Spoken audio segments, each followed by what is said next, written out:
Well, hello, everybody. Today we have a real treat. We have two individuals who are going to talk about a topic that's pretty exciting for the future of our community, and that is the Governor's School for Entrepreneurship. But who we have with us today is Dr. Karen Cheser, who is the Superintendent of Fort Thomas Schools, and Natasha Sams, who is the Executive Director of the Governor's Schools for Entrepreneurship. So thanks to both of you for giving me some of your time. Absolutely. Thank you, Judge. Thank you.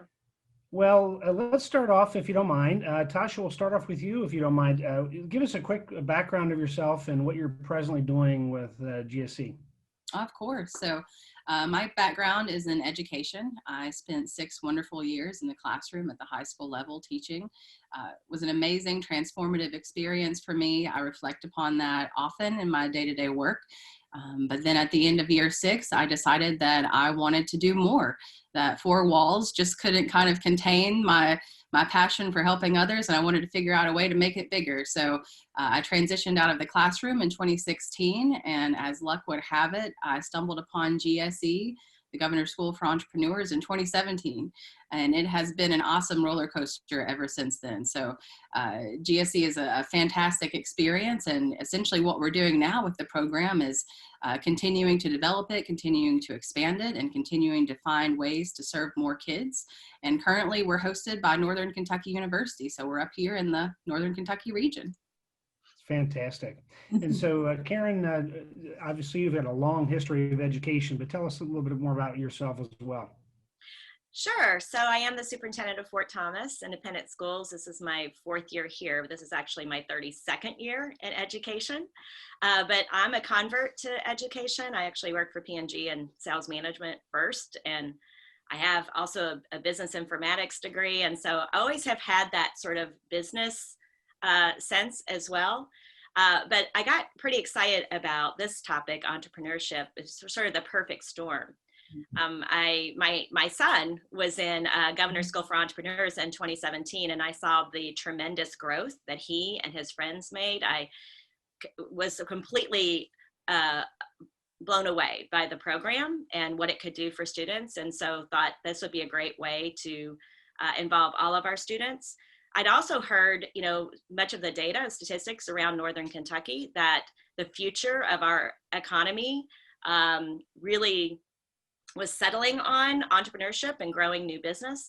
And then also in Fort Thomas, we had created a portrait of a graduate, and we kept having conversations with our community and with industry leaders, and they just kept talking about this entrepreneurial mindset and how important that would be for the future.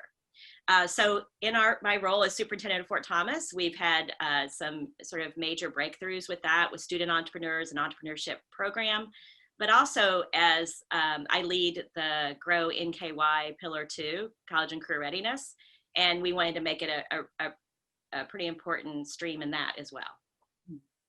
Well, and everybody can immediately tell you've got a lot of plates you're spinning in the air to work on the youth of our community, not just in Fort Thomas, but this Governor's School. It's Governor's School that exists in other areas as well, right? Not just in entrepreneurship. Maybe Tasha, if you could take a quick second and just run through the list of those areas, and then we'll go a little bit deeper into the entrepreneur side. Of course. So, Kentucky is a really unique state in that it offers 3 different governor's school experiences. And the coolest part about that is that they're all free. No other state really can say that. And it's important to note that. I think Kentucky is a leader in that regard. But of course, everyone knows the Governor's Scholars Program. We're very, very proud to be, part of the journey that they started. Oh my goodness, I think this was maybe their 40th anniversary this year. I could be wrong, but they've been around for quite some time. And then followed by the Governor's School for the Arts. I think they've maybe in their 20s, maybe 30s. They've been around for quite some time as well. And then the Governor's School for Entrepreneurs came on the scene in 2013. So we're the newest program. We're the newest experience that Kentucky has to offer. And we focus on just everything that Karen was speaking about, really that entrepreneurial mindset and working to ignite a passion for entrepreneurship that lasts a lifetime. And that could be in so many different regards, because entrepreneurship is so much bigger than just starting a business. It really is a mindset. So kudos to you, Karen, for pointing that out. That's awesome. And you spoke to a key factor here, Tasha, that we're fortunate that is hosted here in Northern Kentucky at NKU. That's the only location for this effort in the state, correct? That is correct. We are a statewide program, but we bring all of the teens together on Northern Kentucky University's campus. And so, Karen, you got to experience that with your son. Maybe you can walk through the number of students that are now going to be participating this upcoming year at NKU, and how that looks different from when your son originally participated. Well, absolutely. I may get these numbers wrong, Tasha, but I believe 72 students. So, you know, when you look at programs like GSP, that's 1,000 students, GSA, 250, 260. So 72 students is sort of a small select program.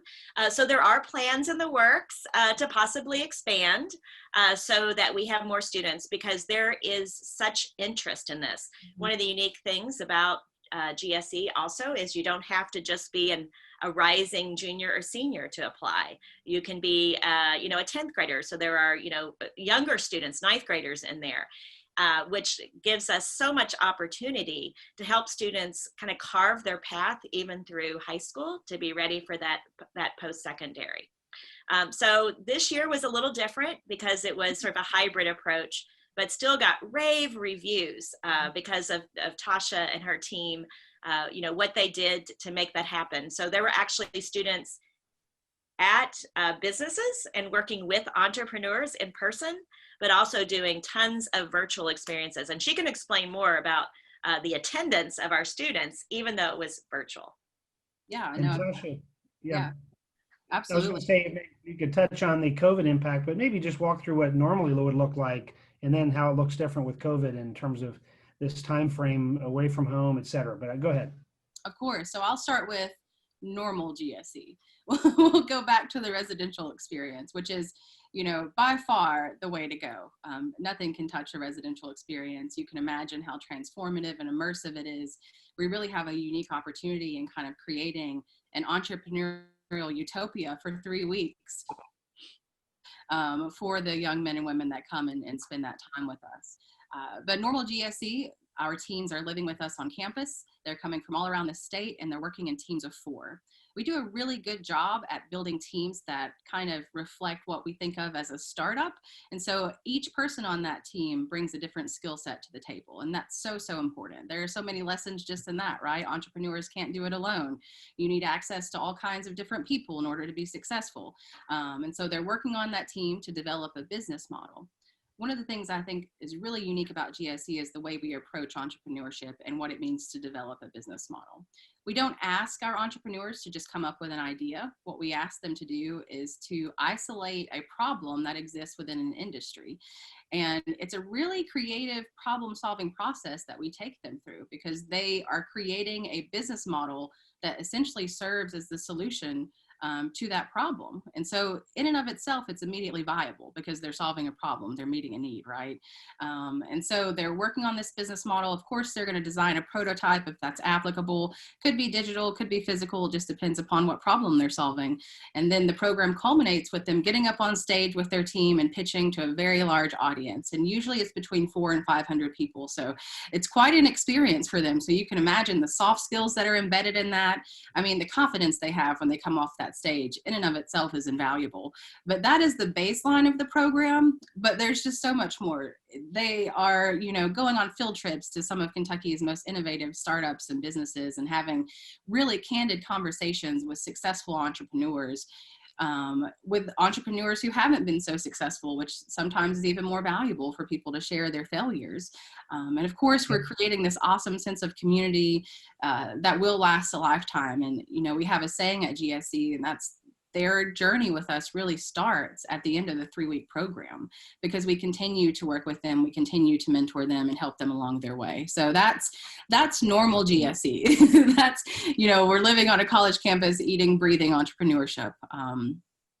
But COVID certainly threw us for a loop this year. I think it's thrown everybody. And in March, I received a phone call from a gentleman, and he said, you know, well, when are you going to announce that you're going to cancel the program for the summer? I said, sir, we are not going to cancel this program. What are you talking about? What kind of entrepreneurs would we be if we just gave up?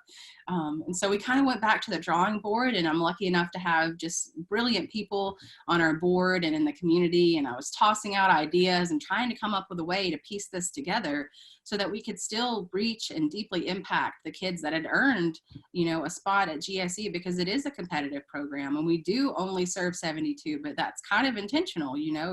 It's hard to get in, and it's worth it.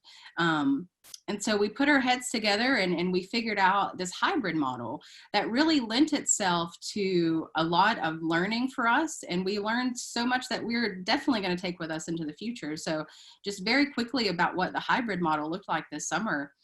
We used an awesome platform called Hopin, Hopin, which is built for collaborative online experiences. It's actually built for virtual conferences or virtual webinars. And so we took that platform and used it to fit the model of what would be GSE on campus. So we still had our teams, they still were meeting with their team leaders, and it was this fantastic experience online. I mean, we met them there each and every day. It was wonderful. But then on Tuesdays and Thursdays, we had small groups of around 10 meeting all over the state. And when I mean all over the state, I mean they were meeting in Paducah and Louisville and Lexington and Northern Kentucky. I mean, it was so exciting to see the entrepreneurial community kind of raise up and say, hey, we'll help. We know that this is a hard year. What can we do? And our partners were just tremendous throughout this experience. So they gave them a space to come on Tuesdays and Thursdays, interact with the other entrepreneurs in the program and the entrepreneurs at those locations. And so there was just a lot of added value that came through that. There was a lot of, I think that it spoke to the power of collaboration and what we really can do when we work together. But all in all, we learned the importance of integrating kind of the virtual aspect of programming into the program moving forward. Now, that's not to say we're not excited to get back to campus, but it is to say that now we know that we can reach more kids through our virtual platform, especially when it comes to information sessions about GSE or reaching their counselors.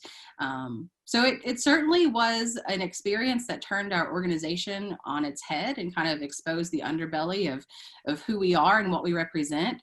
But we, as every entrepreneur does at some point in their life, we persevered, we were gritty, and we came out on the other side, and it was awesome for us. It was really an experience that showcased a lot of the silver lining that can come from a situation like COVID.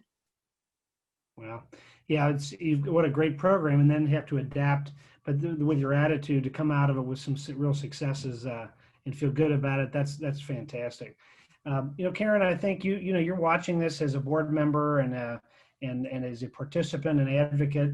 Are there stories that you've seen so far in the past few years of students that you've seen how they've developed from this program, not just personally, but maybe as obviously with a business or something that's marketable, et cetera?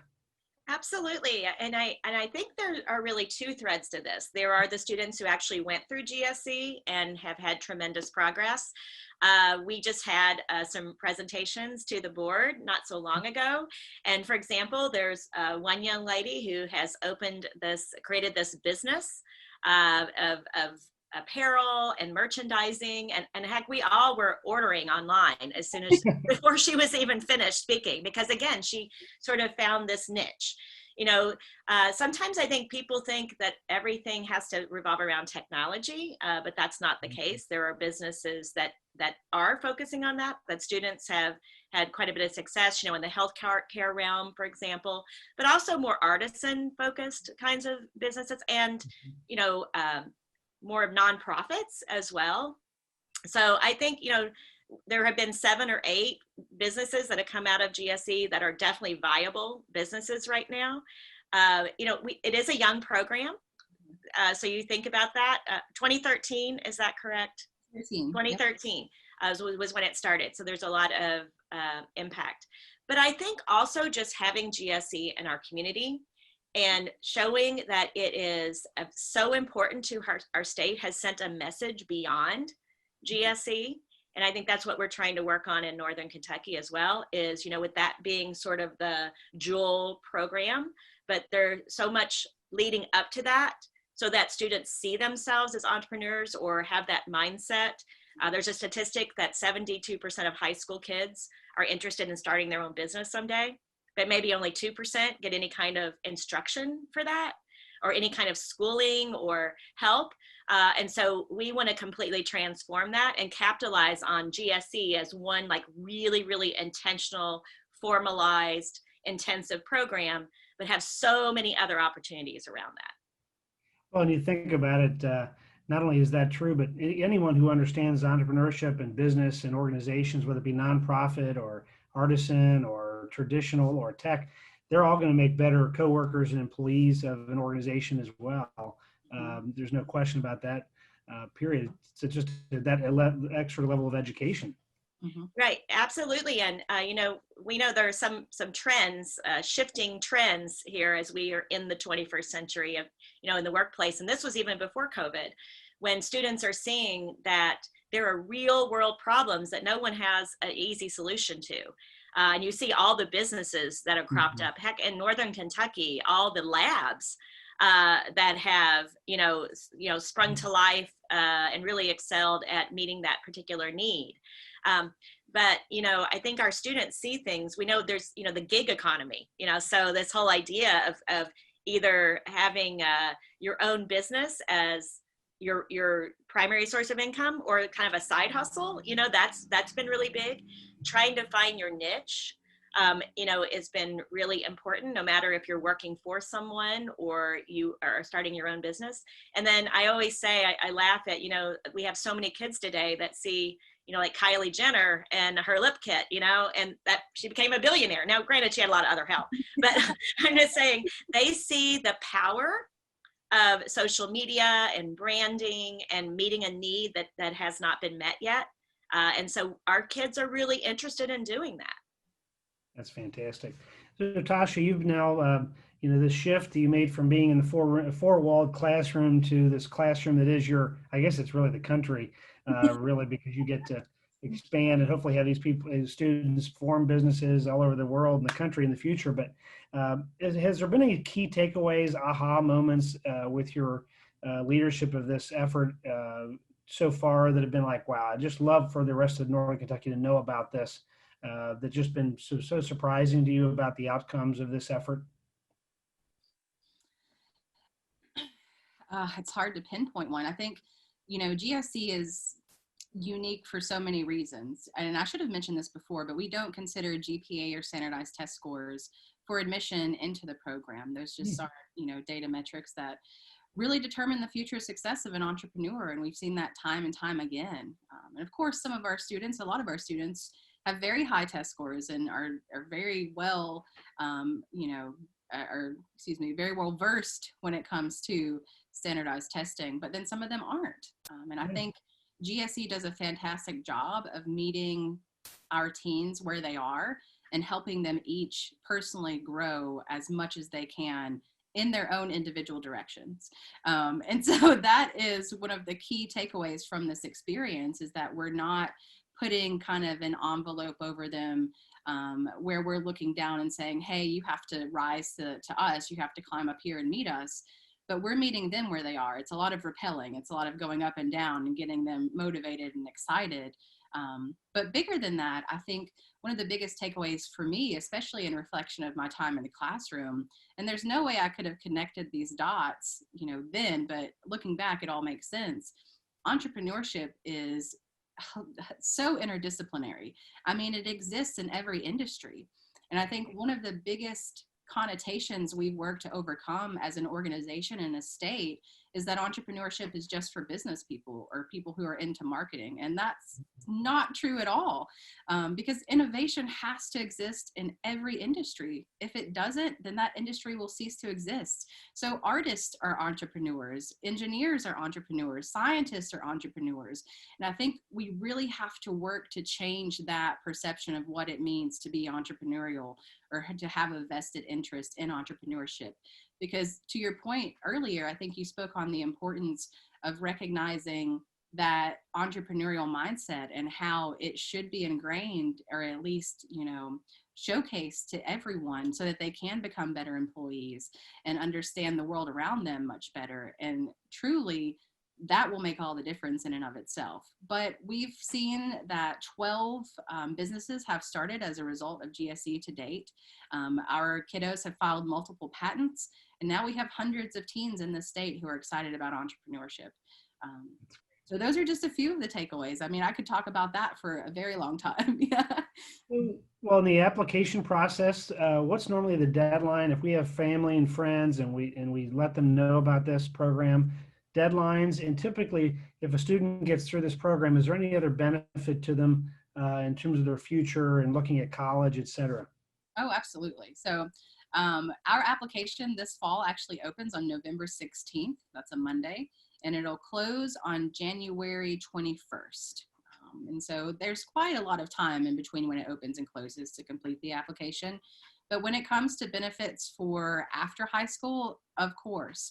So GSE is very excited to work with colleges and universities across the state.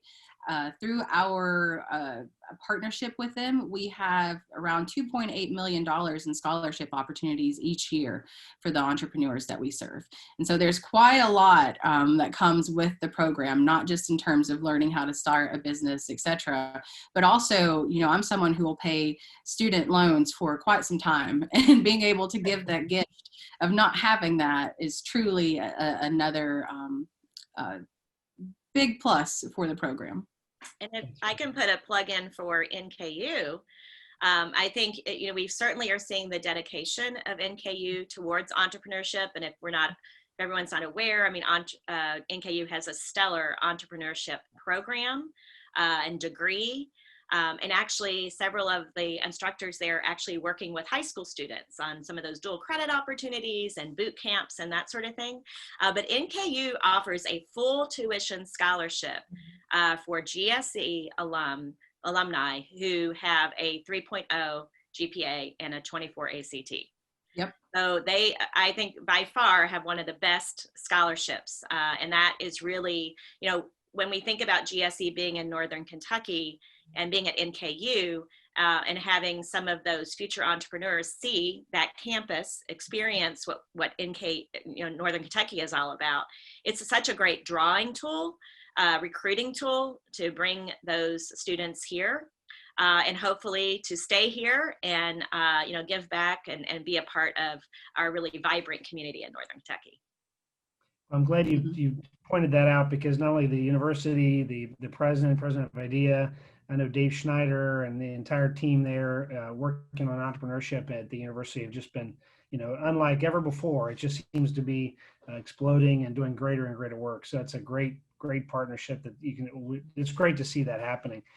And Karen, if someone wanted to be involved in this issue of those who are 0 to 20 years of age or older and work in that area, what would we how would we go about that? Well, we have a regional committee. We call it the 0 to 22 Northern Kentucky Entrepreneurship Pipeline Committee. And that's really looking at what can we do even from a young age to really nurture entrepreneurship and an entrepreneurial mindset. How can we have programs in place at elementary, middle, high school? How can we help nurture students so that they may choose to pursue that in post-secondary or to start their own business or be entrepreneurial in their jobs? And so we do have a committee, and we are seeking others for that committee. So if you're an entrepreneur of any age, if you're a student entrepreneur, if you are an educator who's interested, if you are a community member that just wants to see this happen, we have a great plan. We're working on this work diligently, and we'd love to have you on that committee. So if you could, you can find me on Twitter, FTIS Super. You can call Fort Thomas Independent Schools and get me. Also, I'm on Facebook, LinkedIn. So Karen Cheser, Cheser, and we will get you connected. So Tasha and Karen, thanks so much for giving some of your time today. You show this vision opportunity that's existing and developing for students to come to our area, and hopefully they are better entrepreneurs or better partners, co-workers, and just citizens by learning about entrepreneurship. I think it's a great opportunity. And I want to end on a thank you to both of you as educators for what you do and a daily, you wake up every day and basically try and make the world a better place. And I think you need to get another thank you for that as well. So thanks for your time with me today, and really wish you the best of luck with GSE. Thank you. Thank you very much.